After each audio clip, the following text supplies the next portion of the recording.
What's up everyone, it's Dakota and welcome back to another modern video, and today we're going to be looking at a deck that has been pretty quiet honestly for the modern format, at one point being I think one of the best decks to play in the format and pick up just in terms of the ability to interact with it.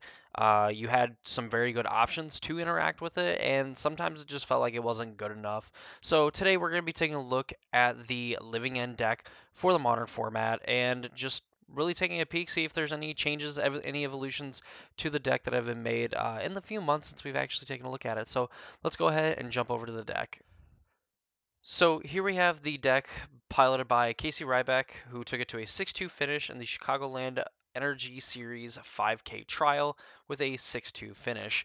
Before we get too deep into the deck and, of course, dive into some of the ins and outs and kind of go over it, if you enjoy content like this and you want to see more stuff on the Modern and Pioneer format, please be sure to subscribe to the channel and, of course, leave a like. It is one of the few easy, fast, free ways to support me and my content, and of course, it makes me feel good. I greatly appreciate that. And of course, if you are interested in joining the Discord server that I have, there's a link in the description down below that you can go and join that, no problem at all, and hopefully talk about magic and things like that, because that's always fun. Now, after all that shilling, let's go ahead and get into the Living End deck. So, Living End essentially centers around one card, and that is the card Living End. Living End has each player exile all cards from their or all creature cards from their graveyard. They sacrifice all the creatures that they control, and then they put all cards they exiled this way onto the battlefield. So essentially, what Living End is trying to do is trying to make this as one-sided as possible. Normally, the first Living End is good enough to win the game. Sometimes you do need a second one, and there are some rare cases that can come up, but most of the time, one Living End is going to do it. So basically, the problem that you're first going to see is that this card has to spend 3 for 4 mana. So how the heck are we doing this at a reasonable rate? Of course, using probably one of the most broken mechanics in Modern currently, and that is the Cascade mechanic that you'll find on Violent Outburst and Shardless Agent. Cascade says that when you cast the spell, you exile cards from the top of your library until you exile a non-land card that costs less. Then you may cast it without paying its mana cost, and you put the rest of the exiled cards in the bottom of your library in a random order. Should you choose not to cast the card for whatever reason, maybe because of a Chalice on 0 or something, you can put the spell that you did find at the bottom as well in a random order. So essentially, with Shardless Agent and Violent Outburst costing 3 mana, you're going to be finding a spell that costs 2 or less. And of course, looking at the deck list, you will see that there is not a single card in the main deck and in the sideboard that costs 2 mana or less, except for Living End. So whenever you cast Shardless Agent or you cast Violent Outburst, you're always going to hit Living End. So now that we have a way, we know our win condition, we know how we're finding our win condition and playing it. How are we enabling it? Well, we have this thing called cycling, and a lot of creatures that have cycling or have some ways to cast them and put them in the graveyard for super cheap. For example, you have like Architect of Wills and Curator of Mysteries, who all cycle for 1 mana, whether it's a blue for Curator or a hybrid blue-black for Architect of Wills. You have cards like Street Wraith that require you to pay 2 life, and you could just discard it to draw a card. You have Grief and Subtlety, which involve you pitching a blue card or a black card, respectively, from your hand to then gain an effect from it, and then it also goes to the graveyard due to evokes like ability and stuff. Grief has the utility of essentially getting to interact with your opponent, maybe take away a counterspell that they have in hand, or maybe a hate piece, while also just getting to take a peek at your opponent's hand, figure out if you want to go off, and of course, when you Living End, you just get it back, and then you get to take maybe a Wrath that your opponent could have to get rid of all your creatures, because that's really one of the best ways I would say of dealing with a Living End board for the time being, or just getting rid of some interaction that your opponent could have that could slow down your clock and potentially get them back in the game. Subtlety gets to exile or gets to choose up to 1 target creature spell or planeswalker spell, put it on top bottom of the rover's library. This can be a very good tempo play. Your opponent tries to tap out for a planeswalker, like a Teferi Time Raveler or something like that, and then just getting to Subtlety. Putting it back on top, you know exactly what they're drawing. If they put it onto the bottom, then you just don't have to deal with a Time Raveler, because Time Raveler's static ability is very hurtful for this deck in what it wants to do for an interaction we'll kind of outline later. Uh, Past that, you have cards like Strip River Winder, that just another one that cycles for 1 mana, 5/5 hexproof, very very hard to deal with. Wigger Waves, while it's not technically cycling, you pay 2 mana and discard it, and you get to look at the top 2 cards of your library, put one in your hand, the other in the graveyard. This actually has the potential to put more creatures in your graveyard. For the fact if you like flip 2 of them and it's say like a Street Wraith and a Curator Mysteries, you could just dump the Curator Mysteries, keep the Street Wraith, and then you could cycle the Street Wraith again immediately, and what have you. Essentially having more looks at putting other creatures in the graveyard on top of obviously putting the Waker Waves in your graveyard. Finally, you have like a Colossal Sky Turtle.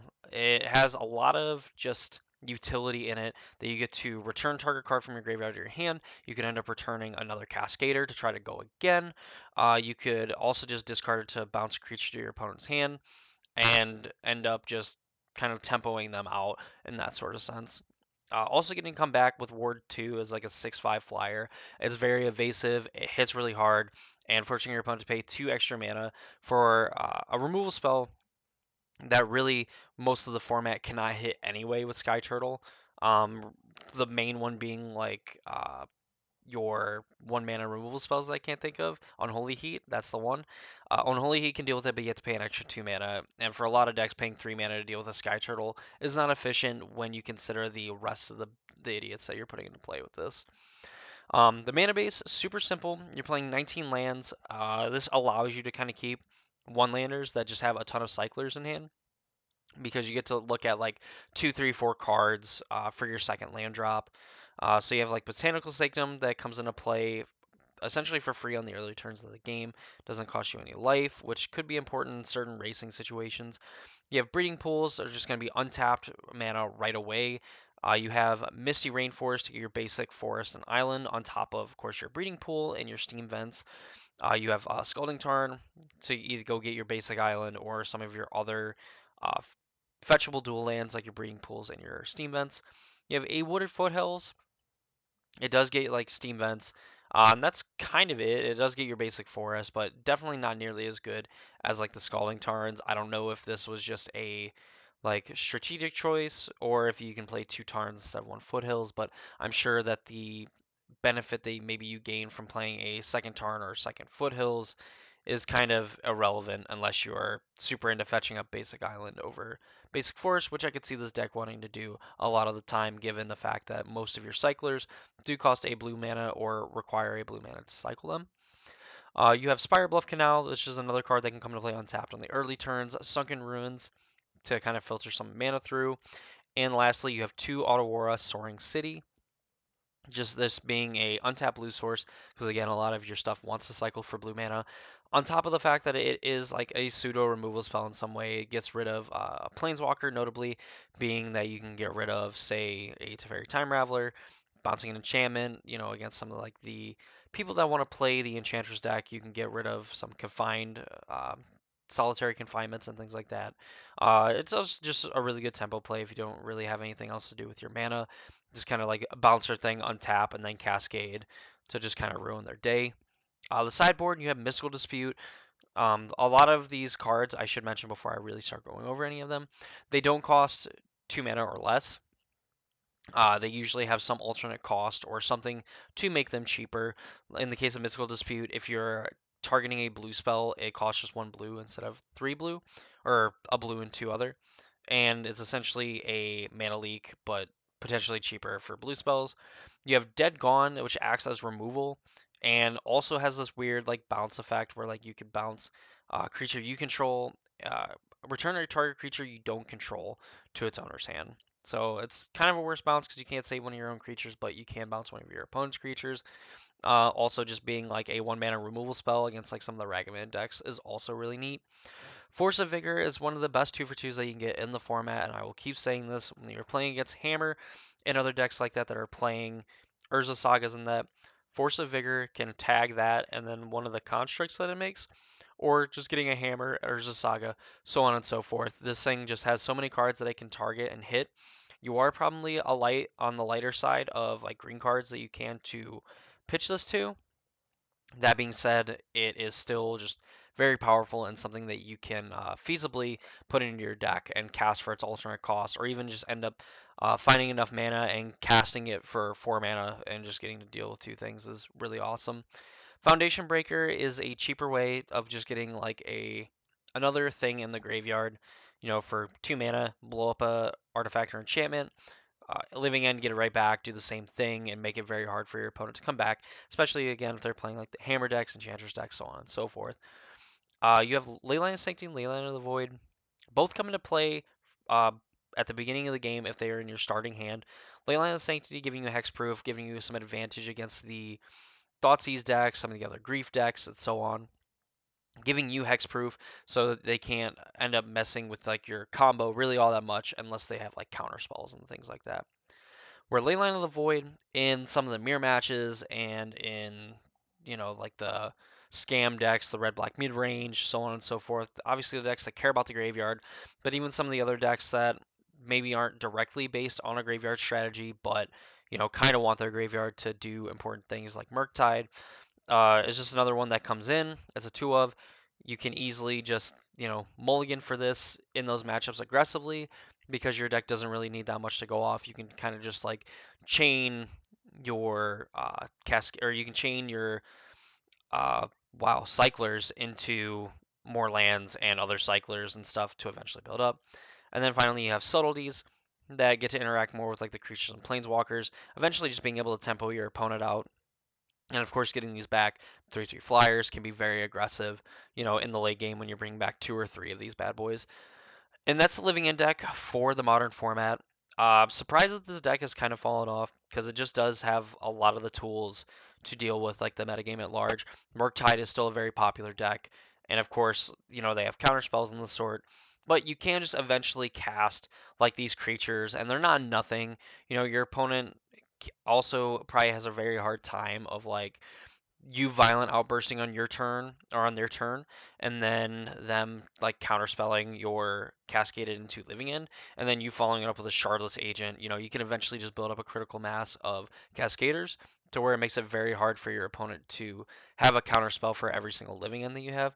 And really against that deck, if you can resolve one living end, you're probably in pretty good shape. You probably are beating an 8/8 Murktide in that sense if you just have a board full of idiots. On top of that, just getting the tools in the sideboard as well to deal with like Hammer, the 4-color control decks, and so on and so forth. By no means is it. I think it's like the perfect deck to play in the modern format by any stretch, but I do think it is very powerful and it has a lot of game. Honestly, I think that this deck probably should see more play than what it does. I mean, 6/2 finish in modern. For any deck is very powerful, and while you see some of the results here are not all that inspiring, 6/2 5/3 is very good, especially if you're a very knowledgeable pilot of the format and you're very knowledgeable of the living end deck in general, learning some small tricks on that. You can definitely take like dismantle some of your opponents, and you do get a lot of free wins as well if your opponent just kind of has a mediocre hand and you get to keep 7. You do kind of just win on the spot some percentage of the time. By some percentage, I mean probably an overwhelming percentage. So that's going to do it for this video. I hope you enjoyed. If you did and you want to support me and my content, please subscribe to the channel, ring the notification bell, and of course leave a like on the videos. It's a free, easy way to support me and my content. It keeps me pushing out videos and kind of going over deck analysis and stuff like that. Again, there is a link in the description to the Discord server, so if that's something that interests you, go ahead, follow that link, join. I'd be very happy to have you. And yeah, that's going to do it for me this video. I hope you all enjoyed, and I hope to see you all in the next video.